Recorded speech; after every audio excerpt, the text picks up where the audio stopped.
జనవరి 19 నుండి మనకు మాఘమాసం ప్రారంభమైంది. ఈ మాసాన్నే సూర్యమాసంగా కూడా పిలుస్తారు.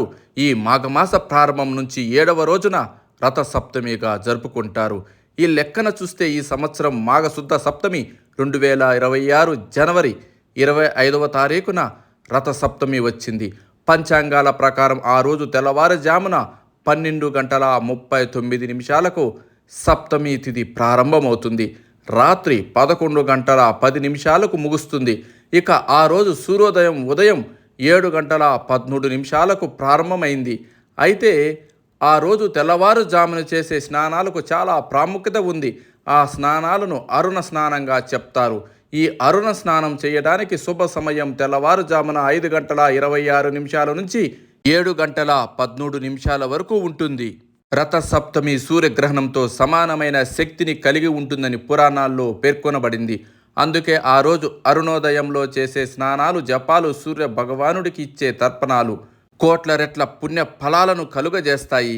రథసప్తమి రోజు చేసే నదీ స్నానానికి కూడా ఎంతో విశిష్టత ఉంది. ఆ రోజు నదీ స్నాన సమయంలో 7 జిల్లేడు ఆకులను శిరస్సుపై 1, భుజాలపై 2, మోకాళ్లపై 2, పాదాలపై 2 ఉంచుకుని స్నానం చేయడం వలన శరీరంలోని కీలకమైన శక్తి కేంద్రాలు ఉత్తేజితం అవుతాయని, పాపాలు కూడా తొలగిపోతాయని పురాణాల్లో చెప్పబడింది. అయితే ఈ జిల్లేడు ఆకులే ఎందుకంటే సూర్యుడికి ఉన్న మరొక పేరు ఆర్క. జిల్లేడు ఆకులను సంస్కృతంలో ఆర్కపత్రంగా చెబుతారు. ఆయుర్వేదంలో కూడా జిల్లేడుకు ఒక ముఖ్యమైన స్థానం ఉంది. సూర్యుడికి కిరణాలలోని శక్తిని గ్రహించే గుణం ఈ ఆకులకు ఉంటుంది. అందుకే ఈరోజు జిల్లేడు ఆకులకు చాలా ప్రాముఖ్యత ఉంది.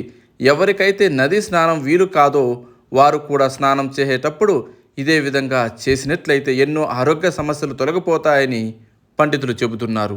రథసప్తమి రోజు సూర్యుడికి కిరణాలు పడే చోట ఒక పీఠంపై ఆ ఆదిత్యుడి ఫోటోను ఉంచండి. ఇక ఈ రథసప్తమి రోజు చాలా ముఖ్యమైనది. రథం తయారు చేయడం, దానికోసం చిక్కుడుకాయలు, పచ్చి కొబ్బరి పుల్లలతో రథాన్ని తయారు చేసుకోవాలి.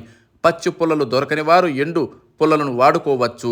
ఇక సూర్యుడి ఫోటోని పూలతో అలంకరించి ముందు రథాన్ని ఉంచి ఆ సూర్యకిరణాలను వెలుగులో ఆవు పిడకలతో ఒక పొయ్యిలా చేసి వెలిగించి ఇత్తడి పాత్రలో ఆవు పాలతో పరమాన్నాన్ని చేసుకోవాలి. ఈ పరమాన్నం సూర్య భగవానుడికి ప్రసాదంగా సమర్పించాలి. ఈరోజు సూర్య కిరణాలలో వెలుగులో చేసిన ప్రసాదానికి కూడా ఒక ప్రత్యేకమైన రుచి వస్తుంది. అది పూజ చేసిన వారు స్వయంగా అనుభవించాల్సిందే. ఈ విధంగా పూజ చేసుకున్నట్లయితే సమస్త దోషాలు తొలగి ఎన్నో రకాలైన విజయాలు, శుభాలు కలుగుతాయి. అయితే రథసప్తమి ముందు రోజు రాత్రి నుండే ఉపవాసం ఉండి నేలపై పడుకోవాలి. గృహస్థులు బ్రహ్మచర్యాన్ని పాటించాలి.